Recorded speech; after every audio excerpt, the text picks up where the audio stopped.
रामकली एक हृदय स्पर्शी एवं सरस कहानी।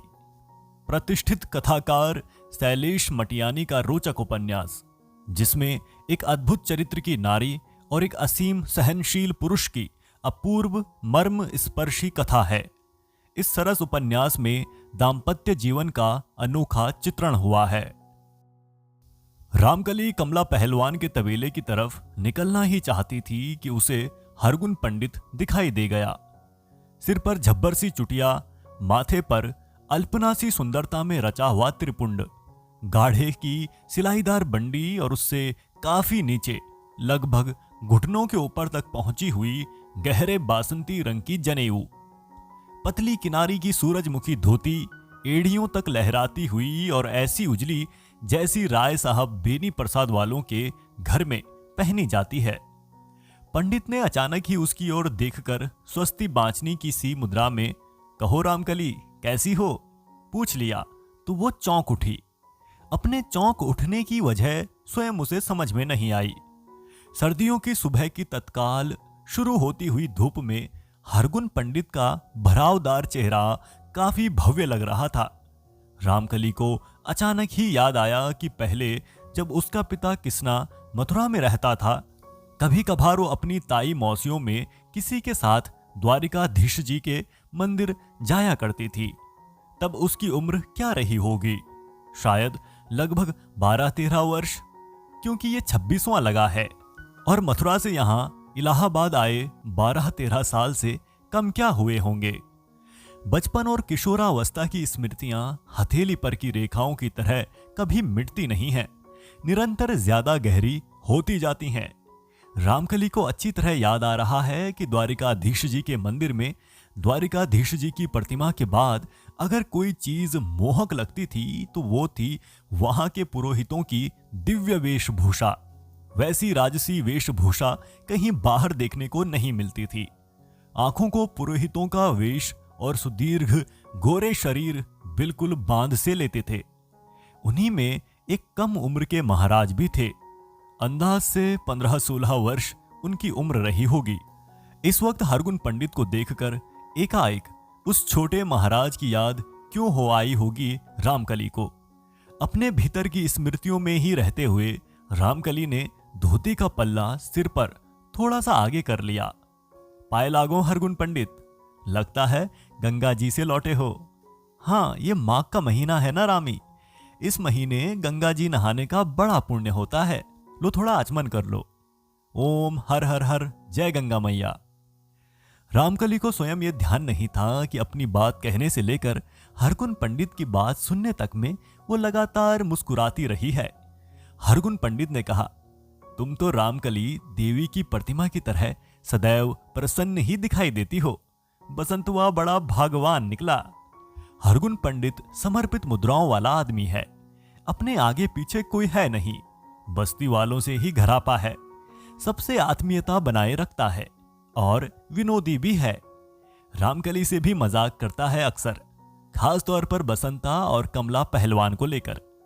रामकली का भी मन हुआ कि मजाक करे, कहे कि क्यों कहो तो बसंता को छोड़कर तुम्हारे बैठ जाऊं, लेकिन बोली सिर्फ इतना ही, "जैसा त्रिपुंड माथे पर तुम रचाते हो हरगुन पंडित, हमें तो तुमसे ज्यादा भगवान कोई दिखता नहीं।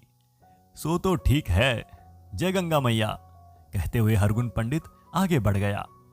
ये बड़ी विचित्र बात है कि अक्सर गप्पे लड़ाने की तैयारी में दिखता हुआ हरगुन पंडित अचानक ही जय गंगा मैया की या जय राम जी की बोलकर धीमे से खिसक जाता है। अब तक रामकली कमला पहलवान के तबेले तक पहुंच गई होती, लेकिन वो खुद नहीं समझ पाई कि इस तरह की सावधानी उसने क्यों अनुभव की। हरगुन पंडित आगे को बढ़ गया तो रामकली उसे देखती ही रही। लंबे डग भरते चलते में उजली धोती में से उजागर होती हुई हरगुन पंडित की पिंडलियों को देखते रहना न जाने उसे क्यों अच्छा लगता रहा। हरगुन पंडित आंखों से ओझल हुआ तो रामकली का सारा ध्यान अपने प्रति केंद्रित हो गया। बासा धोती में ही वो उठ खड़ी हुई थी और दूध लेने की जल्दी में लोटा लिए चल पड़ी थी। प्रायः वो जल्दी उठ जाती है, लेकिन आज विलंब हो गया था। स्टेशन की कोई सवारी पहुंचाकर फिर वहां से सवारी पकड़ता छोड़ता बसंतलाल लगभग 1:30 बजे रात वापस लौटा था। उसको खिलाते और छोटी बच्ची को चुप कराकर सुलाते सुलाते और भी देर हो गई थी। रामकली वापस भीतर पहुंची तो देखा बच्चे तो अभी भी सोए हैं, लेकिन बसंतलाल जाग चुका है और खटिया पर पड़ा पड़ा ही बीड़ी पी रहा है। अभी अभी बाहर देखे हुए हरगुन पंडित के सुंदर स्वरूप की तुलना में खटिए पर पड़े बीड़ी पीते बसंतलाल को देखना उसे प्रियंकर नहीं लगा। बड़ी हुई दाढ़ी में बसंतलाल का चेचक का खाया सांवला चेहरा उसे निहायत बदसूरत लगा और वो तुरंत छोटी कुठरिया की ओर बढ़ गई। बसंतलाल ने उसे देख लिया था, वहीं से बोला, रामो दूध ले आई हो क्या? अजब है कि आदमी खुद जितना खुरदुरा और बदशक्ल है, आवाज उतनी ही आत्मीय और संतुलित। लगता है बोलने वाला कोई दूसरा ही बसंतलाल है। रामकली जिस तरह से बोली कि अभी नहीं लाई जाती हूं, बसंतलाल ने अनुमान लगा लिया कि वो धोती का पल्ला मुंह में दाबे होगी, शायद ब्लाउज पेटीकोट बदल रही हो। वो खटिया पर से उठता हुआ बोला, अच्छा तो दूध मैं लेता आऊं। वो खटिया पर से ठीक से उतर भी नहीं पाया था कि रामकली बाहर निकल आई। वो सिर्फ पेटीकोट और ब्लाउज पहने थी और धोती ठीक कर रही थी। बोली, तुम रहने दो, कहीं गप लड़ाते बैठ जाओगे। और कमला पहलवान पैसों के लिए भी तो तगादे करेगा। तुमने पिछले महीने देने को कहा था, पिछले ही बकाया 28-29 रुपए बता रहा था। और तुम सुबह सुबह उठते हो तो जरा शऊर से कपड़ा डालकर उठा करो, बच्चे भी जागते होंगे। बसंतलाल का उत्साह बैठ चुका था। वो सिगड़ी जलाने की तैयारी में दिखने की कोशिश करता हुआ कमरे से बाहर निकल आया। रामकली ने ठीक से धोती पहनी और फिर बालों पर कंघी की। बड़े चाव से माथे पर चटक लाल बिंदिया लगा लेने के बाद काजल भी लगाया और तब कहीं ये कहती हुई बाहर निकल गई, तुम चाय की केतली चढ़ा देना, 3 गिलास पानी रखना, छुटकी को भी दूध चा देंगे। उधर जस्ते के भगोने में रात की सब्जी बची होगी, बड़का उठे तो गरम कर देना, रोटी मांगेगा। कमला पहलवान का तबेला ज्यादा फासले पर नहीं है, लेकिन रामकली को आज लगता रहा जैसे किसी यात्रा पर हो। अचानक ही उसे इस बात का एहसास हुआ कि अगर हरगुन पंडित की तरह नहा धोकर निकलती तो और अच्छा लगता। मौसम तो इन दिनों काफी ठंडा है, लेकिन जब कभी वो सुबह सुबह नहा लेती है, नहाने के पहले आलस जरूर लगता है, लेकिन बाद में शरीर में एक हल्का खुलापन सा महसूस होता है। उसने अक्सर इस बात पर ध्यान दिया है कि सुबह तड़के ही नहाती है तो स्तनों में मध्यम मध्यम सी ऊष्मा भरी हुई लगती है और नहाने के तुरंत बाद छुटकी को दूध पिलाना अच्छा लगता है। जब छोटी बच्ची होने को थी तभी से जिस्म बहुत भर गया था। बड़े बच्चे की बार रामकली का स्वास्थ्य इतना अच्छा नहीं था। उसको तो महीने भर बाद ही बाहर से दूध पर रखना पड़ा था, जबकि छोटी जब तक 7-8 महीने की नहीं हो गई, कभी भूले भटके ही बाहर का दूध देना पड़ा। अब तो साल भर की होने को आई, लेकिन अभी भी अक्सर अघा कर छोड़ देती है, खास तौर पर सुबह सुबह। पानी की सतह पर तैरते कलश की तरह अपने आप में डूबी सी चलती रामकली पहलवान के तबीले के बाहर पहुंची तो देखा नित्य की ही तरह कमला पहलवान अपने अगल बगल दूध की बाल्टियां फैलाए बैठा है। इस बात को रामकली ने भी लक्ष्य किया कि बोलने से पहले कुछ क्षणों तक वो उसे एकटक घूरता ही रह गया है। कहो रामकली, कहने के बाद भी वो एकटक देखता ही रहा तो रामू ने ध्यान दिया कि बाकी के लोग भी उसी की ओर देख रहे हैं। हालांकि सुबह खुले काफी देर हो गई थी और दूध लेने वाले इक्के दुक्के ही रह गए थे, लेकिन फिर भी उसे लगा जैसे वो अच्छी खासी भीड़ के बीच खड़ी है। सिर पर का पल्लू थोड़ा आगे और छाती पर के पल्लू को थोड़ा फैलाते हुए रामकली ने लोटा आगे बढ़ा दिया। पाव भर दूध। कमला पहलवान ने उसे थोड़ा सा रुक जाने का संकेत किया और अपेक्षाकृत तेजी से दूध लेने वालों को निपटाने लगा। रामकली लोगों की उपस्थिति के बीच अपने आप को टोहती इस एहसास से गुजरती रही कि उन्हें जल्दी निपटा डालने की एक उतावली सी कमला पहलवान के पूरे अस्तित्व में भर गई है और दूध नाप कर देने में वो किंचित उदारता बरत रहा है।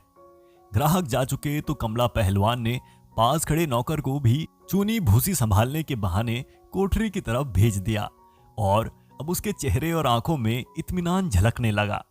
मुंह में भरी सुर्ती को जीभ से चलाने और खटिया के एक ओर थूकने के बाद उसने धीमे से रामकली के हाथ से लोटा ले लिया। रामकली से ये छिपा नहीं रहा कि लोटा लेने के बहाने कमला पहलवान ने उसकी उंगलियों को उनकी पूरी लंबाई में स्पर्श करने की कोशिश की है।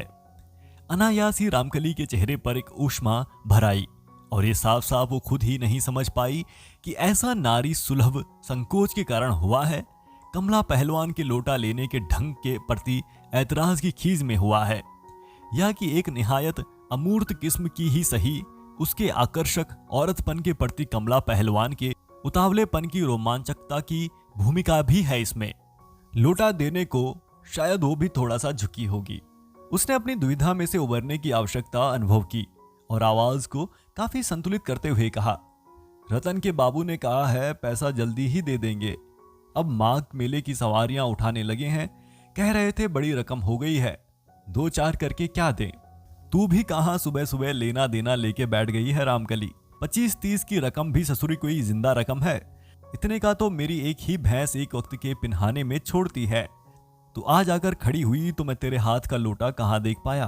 तू तो आज ऐसे आई है जैसे कोई देवी दर्शन देने आई हो।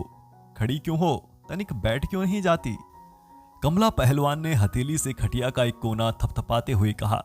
तो रामकली नहीं समझ पाई कि आखिर मन में न बैठने की सावधानी के बावजूद वो कैसे धीमे से चारपाई पर बैठ गई। बैठते ही उसे ध्यान आया कि ये बातें लड़ाने का वक्त नहीं है, और आखिर यूं एक ही चारपाई के दूसरे कोने पर बैठकर वो कमला पहलवान से बातें भी क्या करेगी। उसने निहायत तेजी से एक झलक कमला पहलवान को देखा और उसे लगा कि इस एक झलक में ही उसने कमला पहलवान को ऊपर उड़ती हुई चील की तरह देख लिया है। उम्र में कमला पहलवान बसंत लाल से ज्यादा नीचे नहीं लगता। आंखों के आसपास और माथे पर की मांस पेशियां काफी सख्त हैं, लेकिन बाकी के चेहरे पर कद्दावर जिस्म की चमक भरी रहती है। आंखें आनुपातिक रूप से छोटी और किंचित भूरापन लिए हुए, मूछें घनी और तराशदार, सफेद बाल दाढ़ी मूछ में गिनती के ही होंगे, हालांकि कनपटियों के पास अपेक्षाकृत ज्यादा। नाक के सिरे पर बाएं पार्श्व में थोड़ा बड़ा सा मस्सा, हाथ पांव की बनावट में कुश्तीबाजों की सी कसावट, होंठ कुछ पतले ही लेकिन थोड़े फैले हुए, बाईं जांघ पर घुटने के पास वाले हिस्से में किसी गहरे चौड़े घाव का निशान। निश्चित है कि कमला पहलवान के जिस्म का ये पूरा खाका सिर्फ इस एक क्षण में रामकली ने नहीं देखा होगा, खासतौर पर इस वक्त जबकि कमला पहलवान की लुंगी घुटनों पर से काफी नीचे तक गिरी हुई है, लगभग पांव के पंजों तक। लेकिन पिछले लगभग 3 महीनों का गाए बगाए देखा हुआ इन कुछ क्षणों में एक जगह जुड़ गया है। और अब इस वक्त रामकली को साफ साफ इस बात का एहसास हुआ कि पिछले कुछ अरसे में कमला पहलवान के रवैये में धीरे धीरे बदलाव आता गया है। उसे याद है यही कमला पहलवान सिर्फ 2 रुपया बकाया रहने पर लगभग डांट रहा था। इस बात को अभी 2 महीने भी पूरे नहीं बीते होंगे। सोचते सोचते एक तरह की कड़वाहट सी रामकली को अनुभव हुई और वो उठ खड़ी हुई। घर पर लोग चाय के इंतजार में होंगे, इस वक्त हम चलें कमला पहलवान। वो इस आशंका में थी कि कहीं कमला पहलवान अचानक ही हाथ पकड़कर यूं न कहने लगे कि तनिक बैठो तो सही रामकली। लेकिन कमला पहलवान ने तुरंत लोटे में दूध डालना शुरू कर दिया और भरा लोटा देखते ही रामकली कुछ कहने को हुई थी कि कमला पहलवान बोल उठा, अब गिराकों के आने का वक्त जाता रहा, तू लेती जा, बाकी हम लोग पी जाएंगे या खीर डाल देंगे। मुफ्त में ना लेना चाहेगी तू तो हिसाब में डाल दूंगा।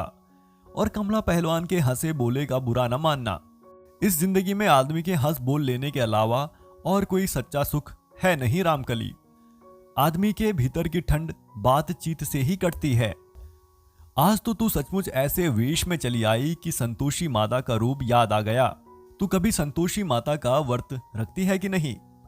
रामकली ने अनुभव किया लोटे में भरे दूध को लेकर बहस करने की गुंजाइश कमला पहलवान ने छोड़ी ही नहीं है। उसको लगा वो मुस्कुरा देने को बाध्य हो गई है। लोटा संभालते हुए बोली, हम जैसी गई बीती जनानियों में संतोषी मैया का रूप न ढूंढा करो कमला पहलवान। मैया भी नाराज होंगी, तुम भी धोखा खाओगे। जब तक में कमला पहलवान का मुंह खुलने को हुआ, रामकली धोती का पल्ला ठीक से माथे पर चढ़ाते हुए घर की ओर मुड़ गई और काफी फासला उसने तेज कदमों से चलकर पार किया। बस्ती इस वक्त लगभग पूरी धूप के बीच थी।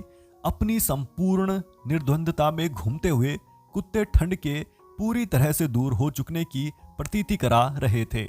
देशी शराब के गोदाम की ओर से बोतलें लादे आते हुए रिक्शा ठेले को देखकर रामकली को बसंत लाल की याद हो आई। उसे ये भी याद आया कि जिस रात बसंत लाल पी लेता है, खाना बहुत ज्यादा खा जाता है। सामान्यतया वो रामकली के खाने पहनने की काफी चिंता करता है, लेकिन नशे में ये भी भूल जाता है कि रामकली के लिए रोटी बची भी या नहीं। ये सचमुच कितना विचित्र है कि बसंत लाल के साथ की गृहस्थी के अभाव रामकली को अब धीरे धीरे ज्यादा चुभने लगे हैं, जबकि शादी हुए 10 वर्ष हो चुके। अब 2 बच्चों की मां बन चुकने के बाद भी ये भी ज्यादा होने लगा है कि वो बसंत लाल को अपनी उम्र और अपने जिस्म के साथ तौलकर देखने लगी है। रामकली घर के बाहर पहुंच चुकी थी कि उसे अचानक ही फिर हरगुन पंडित की स्मृति हो आई। गंगा नहाकर लौटते हुए इतने समीप से हरगुन पंडित को आज उसने पहली बार देखा था। उसे याद आया कि जब हरगुन पंडित ने उस पर गंगा जल डाला था, तब उसकी हथेली पर से चंदन की जैसी सुगंध फूटती लग रही थी। हरगुन पंडित के उजलेपन को देखकर ही तो उसे अपने मैले कपड़ों में होने का एहसास हुआ था। कमला पहलवान ने शायद इतने स्वच्छ कपड़ों में पहली बार देखा होगा, क्योंकि प्रायः दूध लेने वो बासा कपड़ों में ही जाती है। कमला पहलवान के संतोषी माता का सा वेश बनाकर आने वाले प्रसंग को लेकर अब इस वक्त रामकली को एक आत्म तृप्ति की सी अनुभूति हुई और उसका मन हुआ कि हरगुन पंडित फिर कभी इसी तरह गंगा नहाकर सुबह सुबह दिखाई दिया तो वो उससे कहने की कोशिश करेगी कि हरगुन पंडित, जब तुम गंगा नहाकर लौटते हो तो तुम में द्वारिकाधीश जी के मंदिर के महाराजों का सा रूप उतर आता है। एक धीमी मुस्कुराहट रामकली के पूरे शरीर में भर गई और भीतर पहुंचते ही रामकली ने दूध के लोटे को ऊपर के आले में रख दिया और सिगड़ी के पास बैठे बीड़ी पीते बसंत लाल से बोली, तुम उठो, बच्चों को जगा लो, अभी तक सोए ही लगते हैं हरामी, चाय मैं बनाती हूं। शाम के लगभग 5 बजे रामकली छुटकी को साथ लिए सब्जी बाजार की ओर निकली। सुबह का गया बसंत लाल अभी वापस लौटा नहीं था। आसपास की कुछ औरतों से बतियाती रामकली निगम चौराहे पर पहुंची तो सामने से हरगुन पंडित आता दिखाई दे गया। समीप आने पर देखा कि बंडी पर रामनामी की तरह की चादर डाले हुए है और हाथ में कुछ अन्य चीजों के साथ अगरबत्ती का पैकेट भी है। रामकली के गौर से देखने में शायद हरगुन पंडित को जिज्ञासा का आभास मिला। बोला, मातृपट ओढ़े हुए हूं रामकली, जैसे रामनामी होती है उसी तरह ये संतोषी माता का पट है। इसमें श्री राम की जगह जय संतोषी माता छपा है। अपनी बात समाप्त करते हुए हरगुन पंडित ने अपने सीने पर से चादर का पल्लू सामने की ओर बढ़ाया तो रामकली को एकाएक फिर बसंत लाल की याद आई। अब बसंत लाल ने कहना छोड़ दिया है, पहले छाती पर के सफेद बाल निकाल देने को कहता था, तब सिर्फ राम रतन ही हुआ था। रामकली की उम्र मुश्किल से 20-21 रही होगी और रामकली को लगता था उम्र का यह फासला बहुत बड़ा है और उसे अपने चाचा ताऊ के साथ बैठे हुए होने की सी प्रतीति होती थी और होती थी कहीं न जा सकने वाली किस्म की ऊब और खीज। अचानक ही रामकली को सुबह सुबह कमला पहलवान की कही हुई बात याद आई और वो हरगुन पंडित की ओर व्यंग से देखती हुई बोली, रहने दो हरगुन पंडित, बहुत अंचरा फैलाए के न दिखाओ, तुम शायद हमको अनपढ़ समझते हो, तुम्हारी तरह संकीरत की पोथी पतरा तो नहीं, लेकिन इतना हम भी बाँच लेते हैं। ये अचानक तुमको संतोषी माता की भक्ति काहे सूझ गई? तुम भी हरगुन पंडित जब जिस देवी मैया की मानता का बस्ती में जोर देखते हो उसी की आरती उतारने लगते हो। पहले तुम अलोपिन मैया के भगत बना करते थे। हरगुन पंडित रामकली की तुर्श आवाज से किंचित हतप्रभसा हो गया। अपने आप को संभालते हुए बोला, रामकली, हमारे खातिर तो जैसी अलोपिन तैसी संतोषी मैया। बाकी तुम जानती हो कि हमारे पास कोई नौकरी चाकरी तो है नहीं ना, बस मैया के ही नाम पर गुजर चलती है। अच्छा सुनो, कल पूनों का नहान पड़ रहा है, संगम नहीं जाओगी? अभी सब्जी खरीदे खातिर निकली हूं तो रास्ते में कई लोगों ने कहा कि चलोगी रामकली, हमारे तो बच्चे ही भी छोटे हैं, अब बस मौका लगा तो अमावस का नहान कर लेंगे। अरे जाके घर में बैठा काजी, उसको कौन करावे राजी। तुम्हारे तो घर में सवारी खड़ी रहती है। बसंता से कहो सुबह सुबह रिक्शे से छोड़ दे। बांध तक रिक्शा जाता है, वहां से फरलांग दो फरलांग गंगा मैया रह जाती हैं। हम तो यहीं बस्ती से रोज सुबह पांवों पर चले जाते हैं। अक्सर तो तुम सिर्फ द्रौपदी घाट तक जाते हो अर्जुन पंडित। हाँ सो तो है, लेकिन मुख्य मुख्य नहान हमेशा संगम पर ही करते हैं। कल तो हम मुंह अंधेरे ही चले जाएंगे। मुंह अंधेरे तो बहुत ही ठंड रहती होगी। पीपल वाली मौसी तो बता रही थी कि अब के मैया दूर जूसी से जा लगी हैं, पाँव बहुत चलना पड़ता है। पीपल वाली मौसी की बात तुम भी ले आई। कहाँ वो बुढ़िया और कहाँ तुम जैसी तो 4 फेरा लगा लें तो भी ना थके। अच्छा जय राम जी की, चलें। सुनो हरगुन पंडित, मुंह अंधेरे ही अगर चलना हो तो क्या हम भी नहीं आवें? बच्चे बड़ी देर से उठते हैं सर्दियों में, तब तक में तो हम लौट आवेंगी। हरगुन पंडित ने कल्पना भी नहीं की थी कि रामकली इतने आकस्मिक रूप से नहाने को तैयार हो जाएगी। वो थोड़ा अचकचा सा गया और ये अनुमान लगाना कठिन हो गया कि मुंह अंधेरे रामकली नहाने जान पहचान की औरतों के साथ जाएगी या हरगुन पंडित के साथ जाना चाहती है। जिस तरह से रामकली कह रही थी, लगता था जैसे हरगुन पंडित से ही कह रही हो कि हमें भी साथ लेते चलना। हाँ हाँ, लौट क्यों नहीं आओगी? पास पड़ोस की दूसरी औरतों को भी घर के काम रहेंगे, सभी जल्दी लौटेंगी। बस जान पहचान वालियों के साथ चली तो संध्या से पहले घर क्या लौटेंगी। मार मटर गश्ती करती चलती हैं, कहीं भी जाना हो जी उबाया जाता है। बातें भी वही, तैने क्या खाया, मैंने क्या हगा। माफ करना हरगुन पंडित, बदजबानी हो जाए तो तुम क्या अपने साथ नहीं ले चलोगे? पुजारी के साथ के जाने का कुछ ज्यादा ही पुण्य होगा ना। रामकली अपनी बात पूरी करके इस तरह हंस पड़ी कि हरगुन पंडित हड़बड़ा गया। बड़ी कठिनाई से उसने कहा, तो तुम क्या हमारे साथ चलोगी रामकली?